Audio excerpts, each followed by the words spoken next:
Uma coisa que a gente estava falando aqui no intervalo com o Rodrigo é que as pessoas casam e ninguém casa pensando que vai separar. Então, quando você casa, você sempre imagina que vai ser para sempre.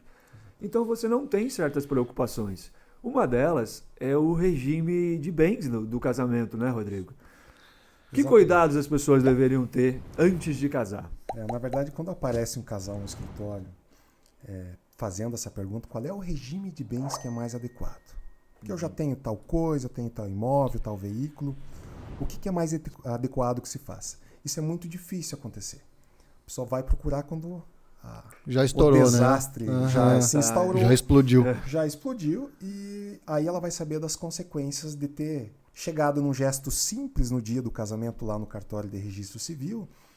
E não, é isso aí mesmo, a comunhão parcial de bens é isso aí mesmo. Manda ver. Manda ver. Ou não, os nossos pais casarem em comunhão universal, é uma coisa, né? Uhum. Vamos casar em comunhão universal. Vamos casar. E ambos assinam aquele documento. O casamento, a gente fala muito do romantismo que se leva em relação a isso, é um contrato. Você está assinando um contrato, é um contrato diferenciado, né? Um contrato atípico, como a gente fala, mas ele vai ter implicações na sua vida, sobretudo na questão patrimonial, de tudo que você batalhou, que você suou para ter, e depois talvez você não admita em ter que partilhar com a sua parceira, com a sua cônjuge ou a convivente, porque você achou que eu fiz sozinho. Uhum. Eu escuto muito isso. Uhum. Ela contribuiu muito pouco, ou pior, ela só ficou em casa cuidando dos filhos, como se isso fosse pouco. Como se isso não fosse um trabalho pesado. Como se isso não fosse um trabalho muito pesado. Então, assim, o regime normal ou comum hoje é o de comunhão parcial de bens. Basicamente, o que você tem antes é somente seu e o que você tem depois você vai ter que partilhar. Uhum. Né? Esse é o regime legal, o regime comum. Antigamente, por isso que a gente falou, né? Eu espelhei nos meus pais, então quero fazer dessa forma. Era aquela comunhão universal. O que tem antes e o que tem depois, no momento do divórcio, você vai ter de partilhar. Salvo algumas exceções, né? Então, assim, as pessoas não veem muito esse aspecto. Ou aquele que tem projeção para o futuro, de ter uma renda maior, ele vai construir mais coisas. E poderia optar por uma separação total de bens. Ou seja, só vai partilhar com a mulher ou a mulher com o marido aquilo que efetivamente ambos investiram e na proporção que investiram. Se ele comprou sozinho, vai ser somente dele. Essa é a regra. Né? Mas as pessoas não pensam nisso. Uhum. E a surpresa vem no momento do divórcio. Então, veja bem, o sujeito faz a sua vida, terminou a faculdade, resolveu se casar, e a projeção financeira dele tende a aumentar. É isso que ele espera. Ele estudou, se preparou para isso. Né? Logo conheceu lá a colega de faculdade, por exemplo, resolveram ter filho cedo. Ela acabou ficando até fora do mercado de trabalho para cuidar da família. Ele se formou, se especializou, trabalhou e constituiu patrimônio, construiu coisas, adquiriu móveis, imóveis, enfim. No dia que ele tiver que se divorciar, obviamente metade vai ser da esposa. Eles sabem disso. Eles têm entendimento. Mas o problema é entre você saber e você aceitar tem uma diferença muito grande. Uhum. Então você acaba não fazendo um acordo, discutindo anos, às vezes, na justiça, porque a pessoa não aceita que tem que dar metade. Uhum. E eu não estou falando só de pessoas mais velhas, né? Que poderiam ter essa cultura. Não, a mulher cuidou dos filhos, cuidou das coisas da casa, eu sempre trabalhei, então eu vou determinar o quanto ela vai ter de direito. E na cabeça dele ele coloca, não, eu vou dar aquela casa lá, ou aquele imóvel, eu vou pagar um tempo de aluguel e assim que vai ser. E não funciona dessa forma. Entende? E aí que começam as brigas. Né? Não é tão comum você ver hoje as pessoas tendo essa consciência de dizer, olha, eu vou montar o meu estabelecimento depois, eu sei que ela, enfim, terminou lá o ensino médio, não quis estudar, ela não pode contribuir tanto assim financeiramente como eu espero. Então eu acho que, não querendo me separar, você falou muito bem, ninguém se casa pensando no pior. Mas eu já, de repente, vim de um casamento anterior, e eu já sei quanto foi difícil. Uhum. Então eu prefiro me casar em separação total de bens. Eu vou lá no registro civil, eu vou declarar os bens que eu tenho, vou fazer o pacto antinupcial, né? E a gente vai partilhar, vai dividir o que efetivamente cada um vai contribuir no patrimônio. Veja, poderia ser uma solução mais interessante. O que impede isso? O constrangimento. Sim. Você está planejando a sua festa de casamento. Os parentes estão vindo. Como é que você chega para tua esposa e diz, viu, temos que fazer os papéis. Vamos casar em separação total de bens? Como é que fala isso? Parece uma falta de confiança, né? Parece que se você propõe esse regime, parece que você está demonstrando uma falta de confiança na outra pessoa e na própria união que está sendo proposta. O que o outro vai interpretar, por isso que você evita né? esse assunto. É muito difícil. As pessoas que eu acabei atendendo, que já vinham de casamentos anteriores, pensam, peraí, deixa eu ser um pouco mais racional nesse momento. Né? Vamos estabelecer aqui. Às vezes tem a questão dos filhos anteriores também. A pessoa pensa em preservar um pouco mais esse lado. Agora, essa situação de você não aceitar que o outro tem direito nas tuas coisas também é muito difícil. É muito difícil. Aí vem toda aquela história. Por isso que eu fiz questão de frisar mais ou menos o que cabe a cada regime de bens, porque tem situações especiais para cada um. Os casais, né? Os nubentes, como a gente chama, né? O direito tem esses nomes mais. Eles resolvem se casar em comunhão universal de bens e esquecem muitas vezes que os pais acabam ajudando. Então o pai doa um terreno, mas não diz pelo constrangimento que vai ser só para o filho dele. Acaba doando para os dois.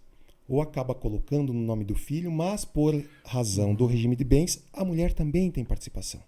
Entende? Sim. O que acontece também que é terrível. Viu, vocês não têm muitas condições de iniciar, construam aqui no fundo do meu lote. Isso é comum. Isso é muito comum. Isso é né? terrível para acontecer. Né?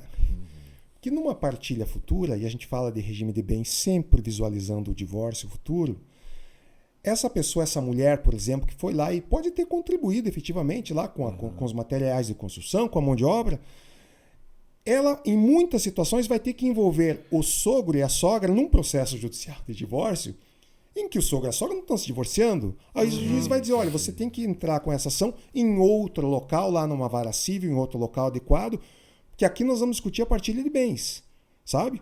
Ou tentar pedir uma indenização pelo valor que foi investido. Porque como é que vai partilhar um imóvel que a matrícula, o documento oficial está no nome de terceiros? Entende? Muito difícil. Né? Ela também não vai querer morar nesse lugar. Ela está se separando do marido, ela vai querer conviver com o sogro e a sogra, não tem lógica. Então essa pode ser uma das questões. Os pais emprestam dinheiro.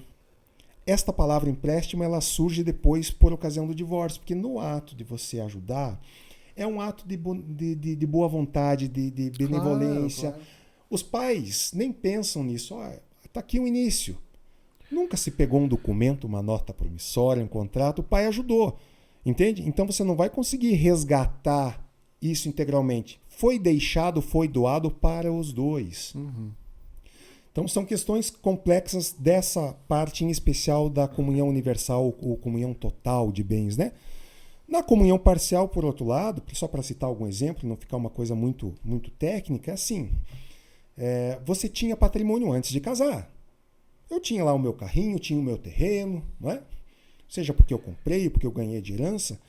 E depois que você casa, você pensa, caramba, vamos construir em cima desse imóvel, vamos vender e vamos comprar um apartamento em outro lugar. Para você provar essa substituição do que você já tinha antes pelo que você adquiriu depois, a gente chama de subrogação, também muitas vezes é delicado. Se é um imóvel que você trocou por outro, você pega o contrato, a data em que foi comprado, foi dado aquele imóvel que eu tinha para a compra deste apartamento, tudo bem. E quando é dinheiro? Dinheiro não tem nome. Entende? Ou quando você tem um veículo, troca por outro, vai trocando, você não consegue mais rastrear a origem para dizer, olha, não é metade do apartamento que você tem, porque boa parte veio do investimento meu. É difícil você provar essa linha do tempo, esse nexo. Então isso pode complicar também, né? No próprio regime de separação total de bens que a gente mencionou antes, pode ter um problema, porque, veja, você comprou um apartamento, construiu uma clínica, seja lá o que for, com o seu dinheiro. Em tese, você não deveria partilhar com a tua parceira. Você já se casou em separação total de bens para isso. Pois bem. O fato dela não ter contribuído efetivamente pode ser, e o direito tem muito disso, não quer dizer que é e que não é. Pode ser que ela tenha alguma fração. Por quê? Se você estudou, se qualificou, trabalhou e ganhou dinheiro, recursos, é porque tinha alguém em casa cuidando dos seus filhos, te dando paz espiritual, Sim. paz emocional para você estar fazendo isso. Renunciou à própria vida profissional muitas vezes para te dar suporte. Será que não teria direito a nada mesmo? São discussões importantes, né? Tem algumas curiosidades que a gente vê nessa situação da partilha de bens, né? Ou dos regimes de bens. Por exemplo, até pouco tempo atrás, até alguns anos atrás, um jovem senhor, com mais de 60 anos, não somente poderia se casar em separação total de bens. Agora aumentou a idade para 70 anos. Olha só. É bastante esquisito. Qual que é a origem disso? Qual que é o espírito, a vontade da lei? É que não seja dado o golpe do baú. É uma questão moral que o Estado, através da legislação, quer manter, quer preservar. Mas fica uma coisa assim que a gente fala de ser inconstitucional ou não, né? Hoje não é uma palavra tão fora de moda que tem se falado muito disso, né? Mas veja, será que um senhor de 60 e agora de 70 anos não teria capacidade emocional, racional, para dizer, não, eu quero casar em comunhão universal. Porque o que eu tenho antes, que construí ao longo de uma vida, eu quero partilhar com ela no caso do divórcio. Por que não teria essa possibilidade? Mas aí ele não pode fazer um testamento? Ele pode fazer um testamento da metade, né? Ah, tá. No máximo é sempre na metade. Porque se tiver filho, você tem que preservar a legítima para os filhos. Tá. Mas veja, no próprio casamento, ele não poderia, porque separação total de bens. Entende? É claro que ainda assim ela pode ter parte, ela vai ter uma fração, né? A viúva desse senhor aí, né? Mas assim, eu não posso estabelecer a minha própria vontade, porque o Estado tem que dizer como é que eu tenho que casar. Eu não estou senil, eu não estou alienado. Então são situações assim que acabam delicadas, se instalando e é necessário que sejam revistas, né? Basicamente, na questão do regime de bens, é isso que a gente vê mais no cotidiano, sabe? Que afeta as pessoas.